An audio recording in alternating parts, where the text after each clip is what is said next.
নমস্কার বন্ধুরা, চলে আসলাম আরেকটি নতুন ভিডিও নিয়ে। তো আজকের ভিডিওতে আমরা জানবো কী করে হ্যামস্টার কম্বাটে ডেলি চিপার ক্র্যাক করে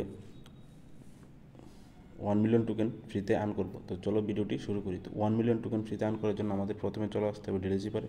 ডেলি চিপারে চলে আসার পর আজকের যে কোডটা হচ্ছে BAULT। প্রথম যে কোডটা হচ্ছে এটা হচ্ছে B, short tap short tap short tap long tap. তারপরে কোডটা হচ্ছে A, short tap long tap. তারপরে কোডটা হচ্ছে U, short tap long tap. তারপরে কোডটা হচ্ছে L, short tap long tap short tap. তারপরে কোডটা হচ্ছে T, single short tap long tap. তো এইভাবে আমরা পেয়ে গেলাম 1 মিলিয়ন টোকেন ফ্রিতে কিছুক্ষণের মধ্যেই আর্ন করে নিলাম। তো যদি ভিডিওটা ভালো লেগে থাকে তাহলে ভিডিওটি লাইক করে দিও, আর চ্যানেলটি সাবস্ক্রাইব করে বেল আইকনটি প্রেস করে দিও। তো আজকের ভিডিওটা এতটুকুই, মিলছি নেক্সট ভিডিওতে। Thank you.